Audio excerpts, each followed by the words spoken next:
Hi Gemini, how are you? Welcome to my channel. कैसे हो आप लोग? हम करने वाले हैं love tarot cards reading, love tarot cards prediction. ये एक वीकली प्रेडिक्शन होने वाली है। आपकी एनर्जीज, आपके पर्सन की एनर्जीज विद एंजल गाइडेंस, हम यहाँ पर चीज़ों को चेक करेंगे। आप कांटेक्ट में हो या नो कांटेक्ट में हो, इन डिटेल हम यहाँ पर मैसेजेस को देखेंगे, उस पर्सन की एनर्जीज को देखेंगे। और फिर भी अगर आपका कोई भी सवाल है तो व्हाट्सअप मैसेज कर सकते हो। नंबर वीडियो के डिस्क्रिप्शन बॉक्स में भी है, चैनल के अबाउट सेक्शन में भी आपको मिल जाएगा। तो चलें स्टार्ट करते हैं। आपकी खुद की साइड से एनर्जीज को देखते हैं कि आपका अपना माइंड, आपकी फीलिंग्स, आपके इमोशंस क्या हैं।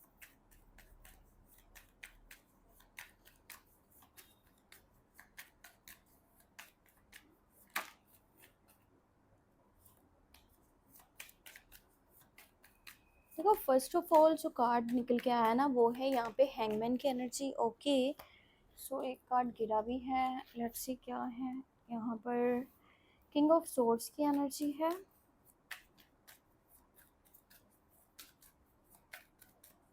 Okay, then you have two of wands.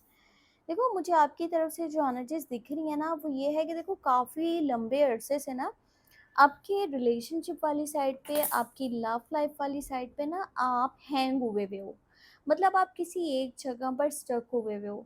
आप अपनी लव लाइफ की वजह से ज़िंदगी में बहुत ज़्यादा इरिटेट हो रहे हो, फ्रस्ट्रेट हो रहे हो। मतलब आप डेली रूटीन, डेली लाइफ उस चीज़ को भी अच्छी तरह से नहीं लेके चल पा रहे। या तो आपकी सेहत बहुत ज़्यादा इस वजह से ख़राब हुई है, या फिर आपके करियर साइड के ऊपर आप अच्छे से फोकस नहीं कर पाए।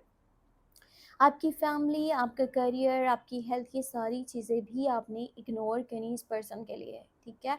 और कहीं ना कहीं आपके ना खुद पास्ट के कुछ डिसीजंस हैं जो आपको आज के टाइम में मतलब बहुत बुरी तरह से ना एक जगह पर रोक रहे हैं, ठीक है। या आपको लगता है कि आप स्टक हो चुके हो, आपको कोई उस चीज़ का सोल्यूशन नहीं मिल पा रहा। मतलब आप उन चीज़ों को सही तो करना चाहते हो, पर कैसे करना है आपको नहीं पता चल रहा।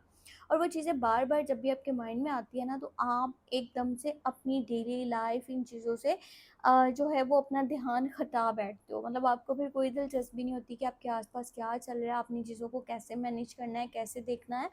आपके, मुझे दिख रहा है कि फ़िलहाल ना बहुत ज़्यादा ईगो में हो आप, या फिर एटीट्यूड में हो। मतलब हो सकता है कि सामने वाले के रवैये की वजह से इस तरह से आप बिहेव कर रहे हो। सामने की तरफ से आपको वो प्यार, वो केयर, वो सपोर्ट नहीं मिल पा रहा। और कहीं न कहीं जिस पर्सन के लिए आपकी फीलिंग्स है ना, आप उस इंसान के साथ भी ये सोचते हो कि यार मुझे इसके साथ ये स्टार्ट ही नहीं करना चाहिए था, मुझे उसके साथ रिश्ते में आना ही नहीं चाहिए था, काश मैंने ऐसा किया ही ना होता। जब ये इंसान मेरे लिए इतना गलत साबित होना था, जब ये इंसान मेरे लिए स्टेप नहीं ले सकता था या मेरे लिए एफर्ट्स नहीं कर सकता था, सब कुछ यहाँ पर सही नहीं चलना था, तो मुझे क्या ज़रूरत थी इस रिश्ते में आने की। तो आज के टाइम में ना आप अपने लिए ये भी सोचते हो कि मुझे सबसे बाहर निकल जाना चाहिए। आप किसी न्यू पर्सन के बारे में भी सोच रहे हो, आप अपने लिए न्यू प्रपोजल, न्यू ऑफर, आप कोई नया पर्सन, उसको चांस देना, इस तरह की भी एनर्जीज आपकी साइड से बनी हुई है। मतलब आप बाहर निकलना चाहते हो अपने कंफर्ट जोन से, इन सब चीज़ों से जो आपको एक ही जगह पर बार बार स्टक कर देती हैं। और आपको नहीं समझ में आता कि आपकी लाइफ अब किस साइड जा रही है, आपको करना क्या, फ्यूचर में बनने क्या वाला है। एक जगह पर आपको लगता है कि आप रुक गए हो और आपको कोई रास्ता नहीं मिल पा रहा। देखा जाए तो कम्युनिकेशन भी आपकी तरफ से फ़िलहाल ना होने के बराबर है। मतलब कम्युनिकेशन भी करने में आपकी कोई दिलचस्पी नहीं है। सामने से हाँ, कोई मैसेज आ जाए तो ठीक है, वरना खुद से मैसेज करना, खुद से बातचीत करने की कोशिश करना, इसमें आपका कोई मुझे इंटरेस्ट अभी नहीं दिखाई दे रहा। क्योंकि आप ना अपनी लाइफ में इस तरह से जो है ना वो फँसे हुए हो। मैं आपको चेक करके बताती हूँ आपके पर्सन की एनर्जी क्या है। और पहले हम देखते हैं कि जो लोग कंटिन्यू रिलेशनशिप में है ना, आपके पर्सन की एनर्जी क्या है। फिर हम नो कॉन्टैक्ट वालों के लिए देखेंगे। देखो, एक कार्ड यहाँ पर निकल के आया है, 10 ऑफ सोर्ड्स की energy.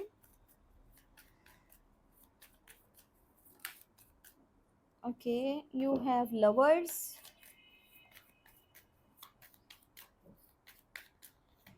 And you have judgement.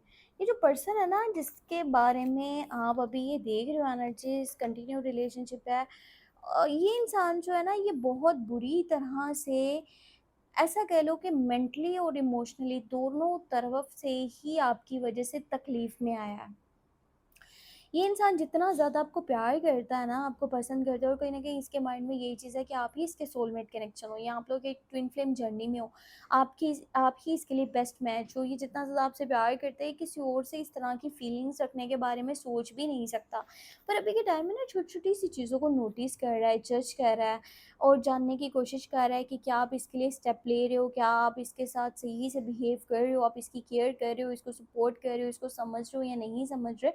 आपका क्या माइंडसेट है, ये सारी चीज़ें ये इंसान ना बहुत डीप लेवल पर ऐसा समझने की कोशिश कर रहा है, और इसको ना माइंड इसका ये कहता है कि जैसे चीज़ें ख़त्म हो चुकी हैं आप दोनों के बीच में। मतलब इसके दिल में आपके लिए प्यार बहुत ज़्यादा है, पर इसका माइंड इसको यही कह रहा है कि आपकी तरफ से ये कनेक्शन एंड हो चुका है, ख़त्म हो चुका है, इसमें अब कुछ भी नहीं है। पता है इसको ना इस रिश्ते की वजह से इसका जो इमेज है वो भी लोगों में ऐसा महसूस हो रहा है जैसे कि ख़राब हो चुका है। इसका सेल्फ इमेज ख़राब हो चुका है, इसकी लाइफ पूरी तरह से डिस्टर्ब हो चुकी है। इसका करियर, इसकी हेल्थ, ठीक है, इसका लव लाइफ, इसका रिलेशनशिप, इसकी फैमिली, मतलब कुछ भी अभी इसके कंट्रोल में नहीं है। सब चीज़ें मतलब इसके हाथ से जैसे निकल चुकी हैं, और इसको अब वो इज़्ज़त या वो मकाम उन लोगों के बीच में नहीं मिल सकता जो पहले इसका था, इसकी फ़ैमिली में, इसके दोस्तों में, इसके रिश्तेदारों में, इसके जानने वालों में। इस रिलेशनशिप की वजह से ना इसका बहुत कुछ डैमेज हुआ है, और अब आप भी इसके साथ अच्छे से बिहेव नहीं कर रहे, या हो सकता है कि फ्यूचर में आप इसके साथ ना चलो। तो इस तरह की चीज़ें इसका माइंड इसको बार-बार बोल रहा है, और ये पर्सन बहुत ज़्यादा अभी के टाइम में ना तकलीफ़ से गुज़र रहा है। इसको नहीं समझ रहा कि चीज़ें किस साइड जा रही हैं, क्या करना चाहिए, मैं चीज़ों को कैसे सँभालूँ। इसको कुछ भी फ़िलहाल जो है ना वो समझ नहीं आ रहा। आप किस तरह से इसके साथ बिहेव कर रहे हो, कैसे आपके रिएक्शंस हैं, वो चीज़ें इसको बार-बार यही कहने पे मजबूर कर रही हैं, समझने पे कि भई यहाँ पर ये चीज़ ख़त्म हो चुकी है, ओवर हो चुकी है, अब इससे तुम्हें बाहर निकल जाना चाहिए। पर इसकी जो एनर्जीज़ है ना, ये आपको छोड़ना नहीं चाहता किसी भी हाल में, ये आपसे दूर नहीं होना चाहता, ये इस रिश्ते को बचाना चाहता है, प्रोटेक्ट करना चाहता है, क्योंकि इसकी तरफ से ट्रू लव है। अगर ये आपको छोड़ेगा तो मतलब इसके लिए तो साँस लेना तक मुश्किल हो सकता है। अब हम यहाँ पे नो कॉन्टैक्ट वालों के लिए देख रहे हैं, तो देखो पहला कार्ड यहाँ पे मैजिशियन की एनर्जी को शो कर रहा है, ठीक है। और उसके बाद आपके पास नाइट ऑफ कप्स है, 5। देखो ये जो पर्सन है ना, ये पर्सन आपसे दूर तो हो गया, पर आपके जाने के बाद इसकी लाइफ के जो मामलात हैं वो बहुत ज़्यादा डिस्टर्ब हो चुके हैं। मतलब ना तो इसकी फैमिली इसके सपोर्ट में है, ना इसकी फैमिली इसको समझ रही है, इसके फाइनेंशियल कंडीशन भी काफ़ी ख़राब है, पैसे के मामलात इसके काफ़ी डिस्टर्ब हैं। फैमिली भी साथ नहीं खड़ी हुई, और ना ही इसके पास पैसे हैं, ना घर, ना मतलब खाने-पीने को। इसके लिए रहन-सहन, अपना ज़िंदगी को लेके चलने का जो एक तरीका है, ठीक है, वो चीज़ें काफ़ी डिस्टर्ब हो चुकी हैं इसकी। और इसको नहीं समझ में आ रहा है कि आप तक कैसे पहुँचे, आपको कैसे बताएँ अपनी कंडीशन, क्योंकि जब आप इसके साथ थे ना, ये फिर भी चीज़ों को मैनेज कर पा रहा था। ये आपके सपोर्ट की वज़ह से, आपकी केयर की वज़ह से अपनी ज़िंदगी को लेके चल रहा था। बट जब से आपसे अलग हुआ है, अब इसके लिए रहना काफ़ी मुश्किल हो गया है। देखो अभी के टाइम में बहुत सारी स्कीमें सोच रहा है, प्लानिंग्स कर रहा है कि आपको कैसे अपनी बातों में ये ले सके, क्योंकि ये आपके पास वापस आना चाहता है। बात यहाँ पे क्लियर है कि इसके दिल में आपके लिए प्यार है। और ये पर्सन जो है ना, मैं आपको ये चीज़ बता दूँ कि ये जो हफ्ता है ना, इस हफ्ते के अंदर 70 से लेकर के 80% तक हाई चांसेस हैं कि ये इंसान खुद से आपको कॉल या मैसेज करने वाला है। अगर आप सोच रहे हो ना कि आप इसको कॉल या मैसेज करो, तो आप अभी फ़िलहाल मत करो ऐसा। ये पर्सन की साइड से आपको कॉल या मैसेज अपने आप ही देखने को मिलेगा। ये खुद से आपको कॉल या मैसेज करने वाला है, जिसके साथ आप नो कॉन्टैक्ट में हो, डी-अटैचमेंट है, ब्रेक वाली सिचुएशन चल रही है। ये पर्सन वापस आएगा। देखो ये गलत होने के बावजूद भी ना, इसमें मसला ये है कि अपनी गलती को मानता नहीं है। और अभी के टाइम में भी ऐसा है कि वापस तो आएगा, बट थोड़ा-सा ना ऐसा होता है ना कि सामने वाले पे डाल देना उस बात को कि भाई तुम्हारी वज़ह से चीज़ें डिस्टर्ब हुई थी, मैंने तो कुछ करा ही नहीं है। अभी भी सिचुएशन ऐसी ही है कि आपके ऊपर बातों को डालना चाहता है, कि मतलब आपकी वजह से डिस्टर्ब हुआ, इसीलिए ये प्लानिंग्स कर रहा है कि आपको कैसे मैनिपुलेट कर सके, कैसे अपनी बातों में ले सके, कैसे उलझा सके, और आपकी ज़िंदगी में दोबारा से शामिल हो सके। आपके साथ दोबारा से रिलेशनशिप में आना चाहता है, इसलिए ये सारी चीज़ें ये सोच रहा है, क्योंकि इसकी लाइफ टोटली आपके जाने के बाद डिस्टर्ब हो चुकी है, और अपनी ज़िंदगी को ट्रैक पर लाने के लिए आपके पास वापस आना चाहता है। देखो इस हफ्ते के अंदर इसकी तरफ से जो है ना, आपको कॉल या मैसेज मिलने वाला है। अब मैं आपको चेक करके बताऊंगी कि एंजल्स आपको क्या गाइडेंस देना चाहते हैं।